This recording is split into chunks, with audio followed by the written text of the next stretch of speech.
worthy of all praise and glory, Lord, and you alone have the words of eternal life. So Lord, I ask you to give me those words, Lord, and put your thoughts in my mind, and put your words in my mind, and use my ministry.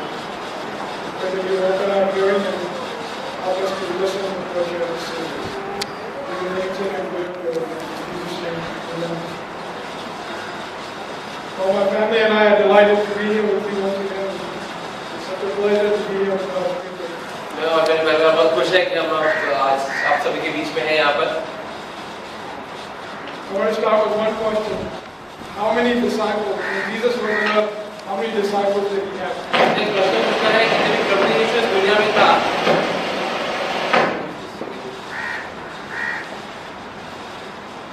मुझे एक प्रश्न पूछना है कि प्रभु यीशु जब इस दुनिया में था, तो कितने चेले थे उसके?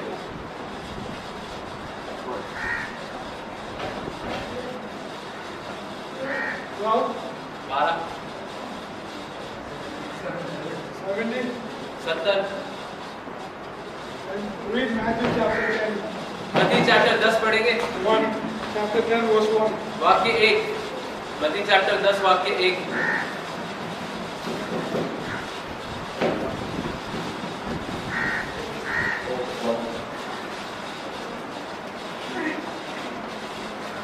उसने अपने 12 चेलों को पास बुलाकर उन्हें अशुद्ध आत्माओं पर अधिकार दिया कि उन्हें निकाले और सब प्रकार की बीमारियों और सब प्रकार की दुर्बलताओं को दूर करे। So how many disciples, how many did he have? कितने चेले थे उनके पास? 12। Did I read the right one? Matthew chapter 10? मत्ती चैप्टर 10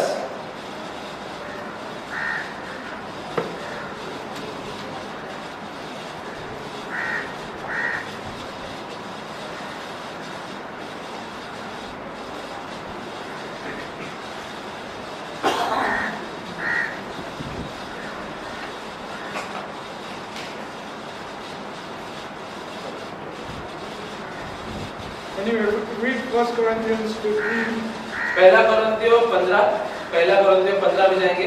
6, verse 6? वाक्य 6, पहला कोरिन्थियों 15 वाक्य 6।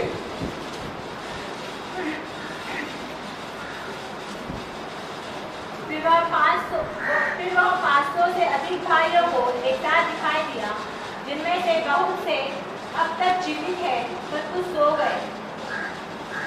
So there were 500 people that Jesus appeared to at one time. तो 500 ऐसे थे जिनको प्रभु यीशु अपने नए जीवन में आने के बाद दिखे। Now read Acts chapter 1, verse 16. प्रेरितों का काम, Verse 15. प्रेरितों का काम अध्याय पहला वाला 1 वाक्य 16। Chapter 1 Chapter 1, verse 15. पहला चैप्टर और वाक्य 16। 15. 15। उन्हीं दिनों में पतरस भाइयों के बीच में जो 130 व्यक्ति के लगभग थे, खड़ा होकर कहने लगा। So there were 120 people at the end, sitting in the room and praying. अंत में हम देखते हैं कि सिर्फ 120 ही लोग थे जो प्रार्थना कर रहे थे और रुके हुए थे पवित्र आत्मा के लिए। But Jesus appeared to 500 people before that. लेकिन उसके पहले प्रभु यीशु 500 लोगों को दिखे थे। So what happened to the other disciples? तो बाकी सब का क्या हुआ? Jesus did not appear to people whom he didn't care for. प्रभु यीशु उन लोगों को नहीं दिखे जिनकी ओर वो प्रेम नहीं रखता था। So there are different kinds of disciples. तो बहुत अनेक तरीकों के चेले होते हैं। I'm going to give you 3 different pictures to help us understand. और मैं 3 उदाहरण दूंगा ये समझने के लिए। The first picture is a picture of a scientist who studies flowers. तो पहला उदाहरण ये है एक साइंटिस्ट का जो फूलों के ऊपर जांच करता है। So he studies the flower and he writes in his book. तो फूलों के ऊपर वो जांच करता है, फिर उसके बारे में लिखता है अपनी किताब में। He draws pictures of the flowers. वो फूलों के बारे में चित्र बनाता है। He knows everything about the flower. वो फूलों के बारे में हर चीज जानता है। But the flower and the knowledge of the flower doesn't change his life. लेकिन वो फूलों का जो ज्ञान है उसका जिंदगी में परिवर्तन नहीं लाता। The next picture is a picture of a butterfly. दूसरा उदाहरण है तितली का। the butterfly goes and sits on the flower, वो तितली जाके वो फूल के ऊपर बैठता है and he puts his mouth inside the flower to get the nectar from the flower. वो तितली अपना मुंह वो फूल के अंदर डालता है जिससे उसको रस मिलता है फूल का But then he does nothing else changes. He goes to another flower and does the same thing again. लेकिन उससे जिंदगी में कोई परिवर्तन नहीं आता है वो वहां से दूसरे फूल पर चला जाता है And he does this over and over again, going from one flower to the next. और वो एक फूल से दूसरे फूल पे जाता ही रहता है Okay, the third picture is a picture of a bee. तीसरा जो उदाहरण है वो बी का है मधुमक्खी का है The bee goes to the flower, ये मधुमक्खी फूल के पास जाता है but it just doesn't stay on the top of the flower.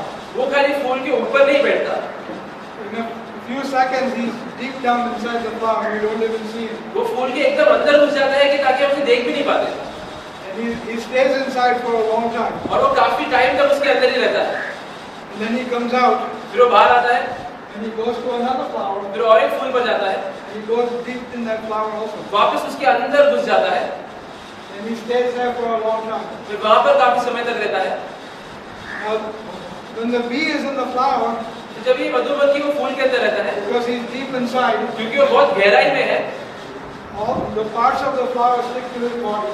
जब फूल के जो अनेक चीजें रहती हैं उसके शरीर से लग जाते हैं And then he takes that pollen, तो जब वो निकलता है उसमें से वो सारी चीजें उसके शरीर से रहते हैं शरीर पे रहते हैं goes to another flower, वो दूसरे फूल की तरफ जाता है and deposits over there. तो एक फूल का जो चीज रहता है वो दूसरे फूल के अंदर छोड़ देता है And that's what causes the other flower to bear fruit. तो उससे जो दूसरा फूल है उसमें फल आ जाता है So the bee, his interaction with the flower, not only benefits him, he's able to make honey, but he's able to benefit others too.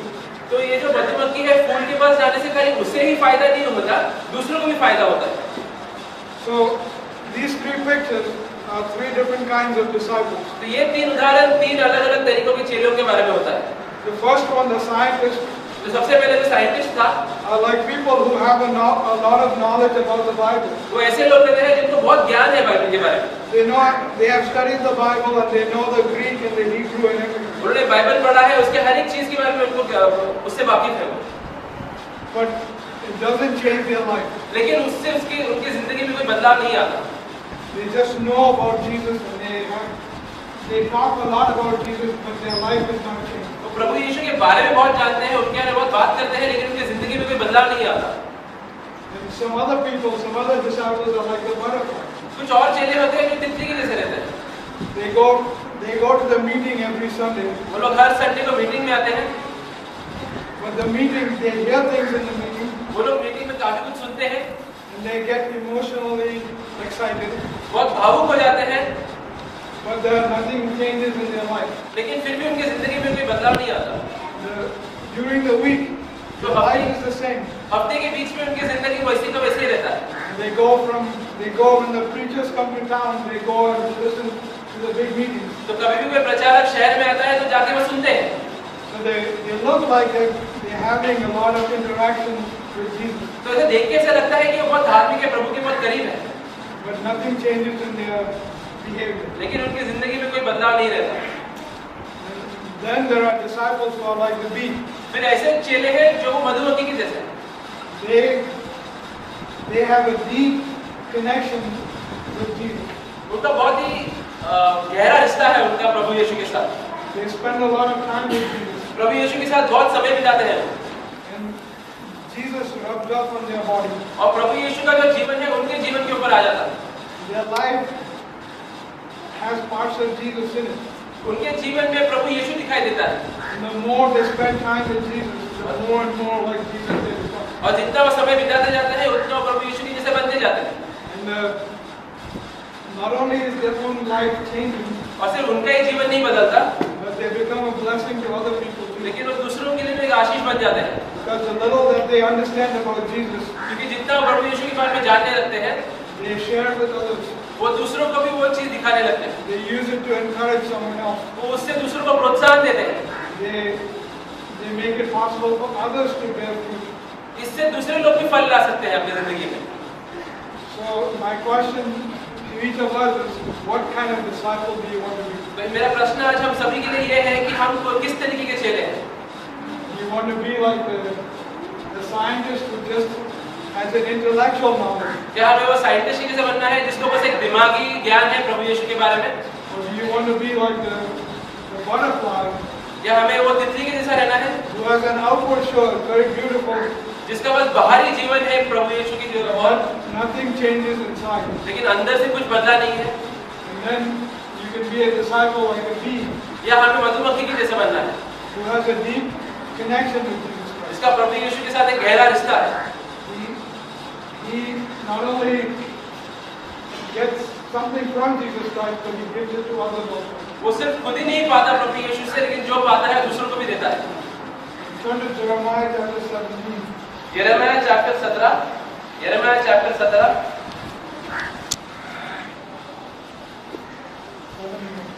वाक्य 7 और 8, 17, 7 और 8।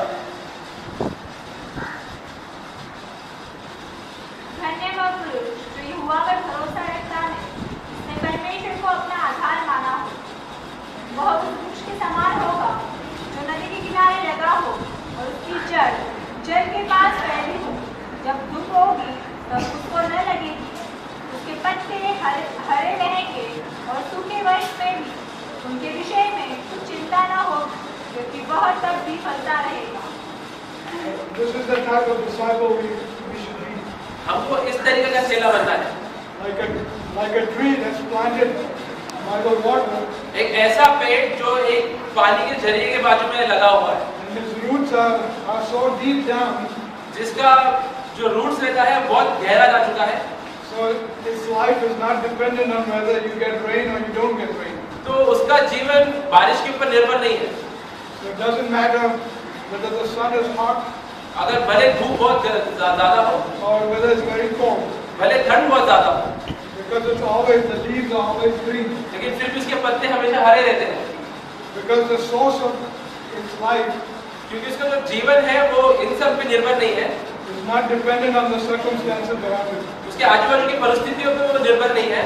but it has a different source, the source that's deep down.